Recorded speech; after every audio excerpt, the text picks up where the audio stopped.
Ya, ketemu lagi dengan Paman Sam di acara Anak Kreatif. Nah, lagi-lagi Paman Sam setiap muncul di Anak Kreatif ini selalu berpesan pada Bapak Ibu untuk mendampingi anak-anaknya melihat pesawat televisi, walaupun acaranya hanya sebatas acara anak-anak seperti Anak Kreatif ini. Karena apa? Karena mungkin anak-anak masih perlu bimbingan dari Bapak dan Ibu, dari dongeng-dongeng Paman Sam, juga dari karya-karya Paman Sam. Nah, sekarang Paman Sam akan mendongeng lagi. Kali ini Paman Sam akan mendongeng tentang burung gagak yang malas dan sombong. Burung gagak malas dan sombong. Nah, suatu hari, suatu masa itu ada sekampung, segerombolan gagak. Kehidupan keluarga gagak di dalam kampung itu begitu rukun dan gotong royongnya tinggi. Kalau ada yang lain kesulitan, kesusahan, yang lainnya saling bantu membantu. Nah, suatu saat dalam satu keluarga gagak tadi ada satu gagak yang tidak mau bergotong royong, tidak mau saling bantu membantu, bahkan sifatnya itu sombong. Karena tidak mau gotong royong, tidak mau saling membantu dan sombong, akhirnya si burung satu ini dikucilkan oleh teman-temannya, dikucilkan oleh keluarganya yang lain. Maka hidupnya, mainannya hanya sendiri saja, kemana-mana sendiri. Nah, suatu saat si gagak yang sombong, yang tidak mau bantu membantu ini bertemu dengan segerombolan burung merak. Wah, didekatilah si burung merak itu. Hei, burung merak, bulu-bulumu kok indah. Ya, ini memang bulu-buluku yang indah sejak aku lahir. Semua saudara-saudaraku semua berwarna indah bulu-bulunya. Tapi kenapa ya saudara-saudaraku semua berwarna hitam, bulu-bulunya berwarna hitam semua? Ya, itu karena memang sejak lahir golonganmu memang sudah berwarna hitam. Kenapa kamu tidak mau menerima bulu-bulu yang memang itu sudah menjadi bulumu? Tidak, aku tidak mau. Aku akan harus berbeda dengan saudara-saudaraku. Aku harus berbeda dengan keluargaku. Aku tidak mau berkumpul dengan saudara-saudaraku. Terus apa yang ingin kamu lakukan? Bagaimana kalau aku pinjam sehelai ekormu saja? Oh, kamu mau pinjam sehelai ekorku? Kata merak. Iya. Terus untuk apa? Sehelai ekormu aku akan pasang di ekorku yang hitam ini. Mungkinkah begitu? Ya, mungkin saja. Coba saja. Berikan aku selembar bulu ekormu yang indah. Baiklah, tapi jangan sekarang. Tunggu besok ya. Tidak mau. Aku sekarang saja. Tapi bagaimana ya? Bulu ekorku belum saatnya untuk lepas dari tubuhku. Tapi tunggu sebentar ya.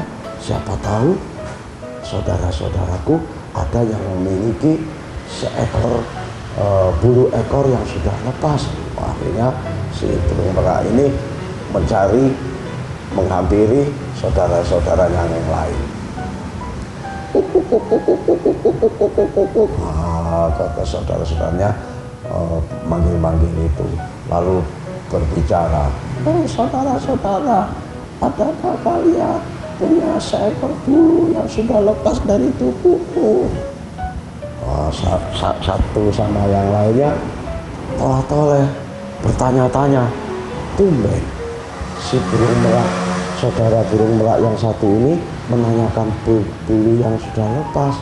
Kemudian ada satu burung merak yang berani bertanya, hei burung merak, kenapa kamu bertanya meminta satu ekor burung yang sudah lepas? Begini saudara-saudara, aku ingin membantu teman kita dalam hutan ini yang namanya Gagak. Dia itu berwarna hitam semua bulu-bulunya. Dia ingin seperti kita, tetapi tidak mungkin kan? Nah, tetapi burung Gagak itu merajuk minta apa? Satu bulu ekor kita yang sudah jatuh, katanya. Oh, itu maksudnya. Iya, baiklah. Tuh di belakang sudah ada buluku yang lepas dari tubuhku. Wah, akhirnya diambillah oleh si merak yang diminta oleh Gagak tadi. Wah, bulunya dikit, dibawa ke burung Gagak tadi. Burung Gagak, ini adalah keberuntunganmu. Aku mendapatkan sehelai bulu merak yang sudah lepas dari tubuhnya. Ini kamu pakai. Wah, terima kasih merak. Bulu ini sangat indah. Tolong pasangkan di ekorku. Akhirnya burung Gagak ini minta tolong si burung merak untuk memasangkan ekornya di burung Gagak. Ditancapkanlah sehelai bulu merak tadi di celah-celah bulu burung Gagak. Wah, diselebihkan gini. Gini akhirnya si burung Gagak merasa semula yang tadi badannya agak tegak begini, ketika sudah mendapatkan sehelai burung merak yang indah, semakin tegak tubuhnya, dadanya semakin mengusung sambil berkata, aku sekarang menjadi burung yang indah di antara saudara-saudaraku. Tidak mungkin saudara-saudaraku punya bulu seindah seperti punyaku. Begitu katanya. Nah, terus bagaimana kelanjutannya? Tunggu ya, jangan kemana-mana, tetap di Anak Kreatif.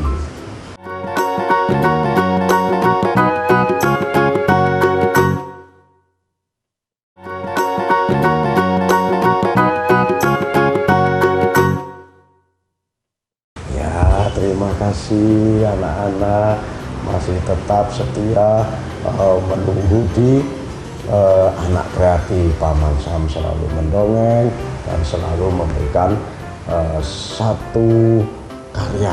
Nah, sekarang Paman Sam melanjutkan dongengan tadi. Nah, ketika si Gagak ini sudah memiliki bulu yang indah, walaupun cuma satu di ekornya, yaitu pinjaman dari pemberian dari temannya, yaitu burung merak, tetapi si Gagak ini sudah merasa indah sendiri, sudah merasa sombong sekali. Wah, akhirnya si Gagak yang sudah mendapatkan bulu merak ini terbang kembali ke saudara-saudaranya di angkasa itu. Nah, ketika sampai di saudara-saudaranya menoleh dengan kaget. Ada seekor burung Gagak saudara kita, tapi ekornya mendapatkan ekor yang indah. Bagaimana caranya ya? Begitu. Si Gagak yang sudah mendapat ekor indah tadi tetap memusingkan dadanya, tetap merasa paling indah. Dengan kesombongannya, dengan membusungkan dada itu, si Gagak ini semakin sombong dan semakin tidak mau tolong menolong. Padahal pada saat itu saudara-saudaranya sedang membangun rumah baru, di kampungnya, dan semua gagak-gagak yang lain saling bantu-membantu. Nah, si gagak yang sudah punya ekor indah ini semakin tidak membantu. Walaupun tadi tidak mempunyai ekor indah, itu sudah tidak membantu, sekarang semakin tidak membantu. Nah, akhirnya bagaimana? Akhirnya nasib dari gagak-gagak yang lain, saudara-saudara yang lain, semua berbisik-bisik, semua mengadakan satu rapat besar. Hei gagak-gagak, tahukah kamu, tidak mungkin saudara kita memiliki bulu yang indah seperti itu. Pasti ini adalah bulu yang palsu. Tetapi bagaimana ya cara memberitahu saudara kita ini? Kasihan juga kalau dia harus menunjukkan keindahan tetapi dengan sebuah kepalsuan. Biarkan saja dia membawa kepalsuannya sendiri, walaupun itu indah. Toh dulu-dulu dia juga tidak mau bergabung dengan kita. Toh dulu-dulu dia juga tidak mau gotong royong saling bantu-membantu di keluarga kita. Biarkan saja, kita tinggalkan saja dia. Wah, gitu. Akhirnya tetap walaupun sudah membawa ekor yang indah dan kembali di saudara-saudaranya, ternyata saudara-saudaranya, teman-temannya, sahabat-sahabatnya tidak bisa menerima kehadiran gagak yang berbulu indah tadi, karena mereka sudah tahu bahwa keindahan bulunya pastilah palsu. Akhirnya si gagak yang berbulu indah tadi merasa tersendiri lagi, merasa tersindir lagi. Pastilah aku tidak cocok berkumpul di sini. Aku lebih cocok berkumpul di kawanan keluarga merak yang meminjami bulu merak itu. Akhirnya dia meninggalkan keluarganya, terbanglah dia menuju ke kawanan burung merak. Waduh, ini burung meraknya gini, misalnya ini ada satu, ini ekornya ada satu ekor yang indah. Terbang sana, terbang ke balik lagi, terbang di angkasa, wirawiri, hilir mudik kembali itu, dengan satu tujuan agar binatang-binatang yang lain memujinya. Tetapi ternyata binatang-binatang yang lain tidak ada yang memujinya, karena mereka tahu pasti itu adalah bulu yang palsu. Tidak mungkin seekor gagak memiliki bulu seindah merak. Begitu terus, tidak ada yang memuji, dia tetap saja bandel. Dia ingin menunjukkan keindahannya ke binatang-binatang yang lain. Terbang terus di angkasa, hilir mudik. Nah, suatu ketika tidak diperhitungkan oleh gagak ini, ada hujan badai, ada angin yang lebat. Akhirnya dengan hujan badai dan angin yang lebat, ekor pinjaman si merak tadi terkena hujan dan terkena angin, terbanglah, lepaslah dari ekor si gagak. Tiba-tiba burung merak yang dulu meminjami ekor indahnya tibalah menghampiri. Burung gagak, bagaimana keadaanmu? Burung merak, bulu yang kamu pinjami ternyata jatuh. Sekarang bisakah kamu minjami lagi? Si burung merak akhirnya menasihati, burung gagak, sebenarnya dulu aku tidak mau meminjami bulu yang indah dari saudara-saudaraku. Kenapa demikian? Karena itu pasti justru akan menyengsarakanmu. Sekarang kamu tahu sendiri kan, ekor bulu yang indah itu tidak selamanya bisa menancap di ekormu, karena itu adalah sebuah kepalsuan. Suatu saat pasti jatuh, suatu saat pasti hilang. Iya ya. Terus bagaimana? nasibku sekarang. Nah, sekarang kamu lebih baik kembali ke keluargamu.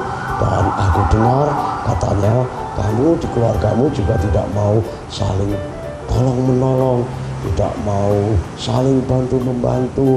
Kamu juga selalu menyendiri. Nah, sekarang pulanglah, rubahlah sifatmu itu. Oh iya, baiklah, aku akan kembali ke keluargaku. Akhirnya si burung gagak kembali ke keluarganya. Nah, kelanjutannya bagaimana? Jangan kemana-mana, tetap di Anak Kreatif.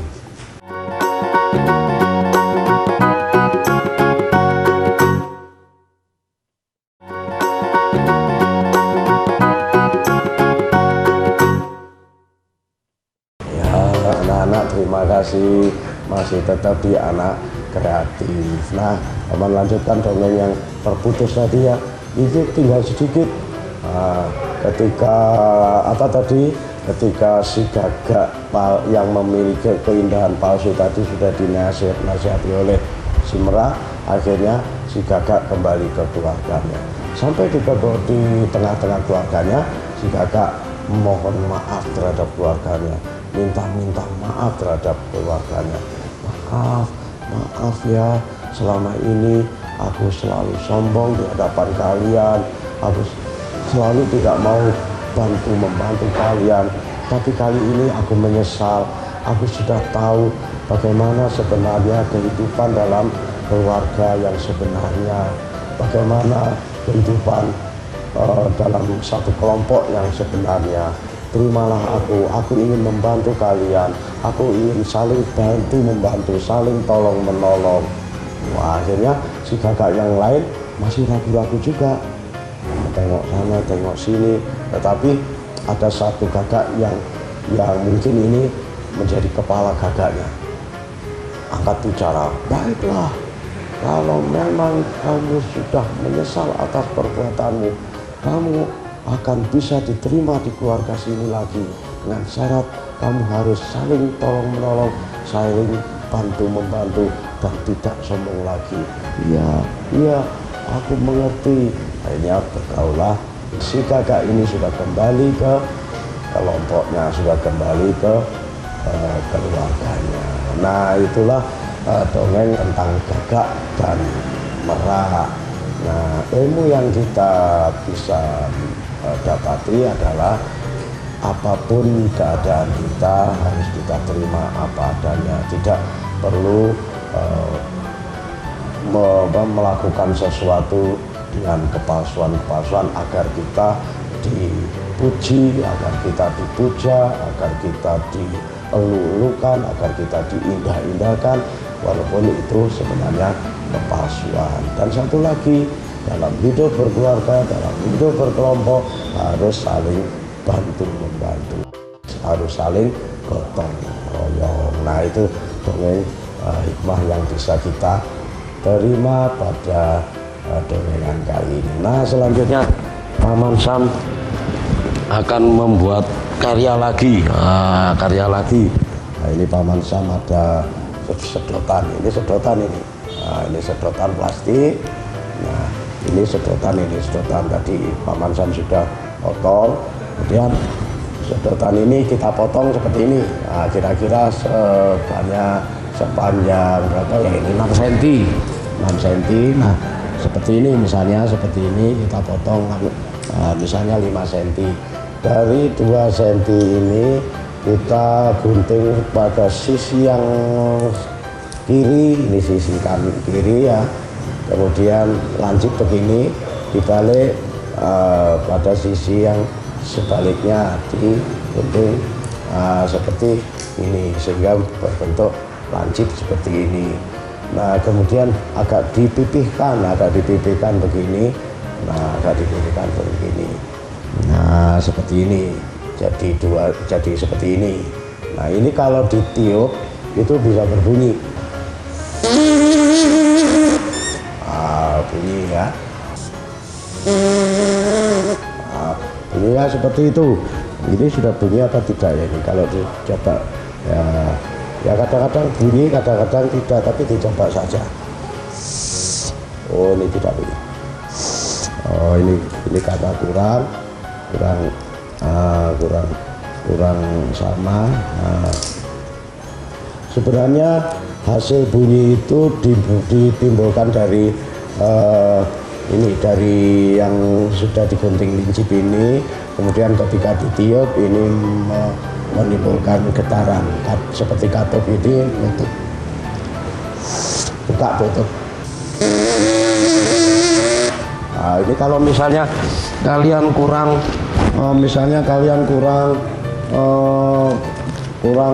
besar, suaranya kurang besar misalnya, ya kita buat contong seperti ini. Nah, seperti ini, contong seperti ini, seperti apa ini namanya, seperti trompet. Kemudian kita kasih lem dulu, misalnya begini. Nah, gini ya. Nah, terus ini dilubangi sedikit. Nah, ini pojoknya ini kita lubangi sedikit. Nah, itu. Terus baru ini yang lincip tadi dimasukkan. Dimasukkan begitu. Oh, ini terlalu tinggi. Terlalu panjang. Kalau semula tadi semula tadi hanya berupa sedotan begini, sekarang ditambahi dengan contong seperti ini, kemudian disebut. Nah, berbeda kan? Nah, ketika tadi belum ada contong ini, belum ada trompet ini, sekarang ketika diberi trompet, suaranya lebih melengking.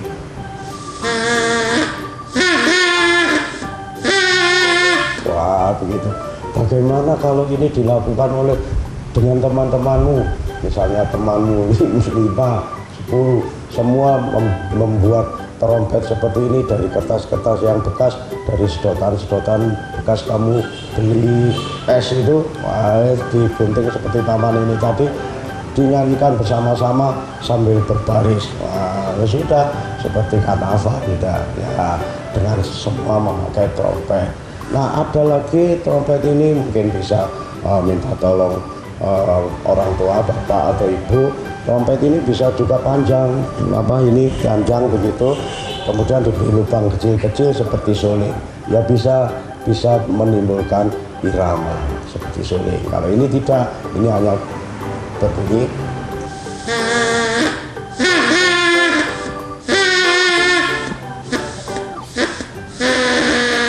Wah, begitu.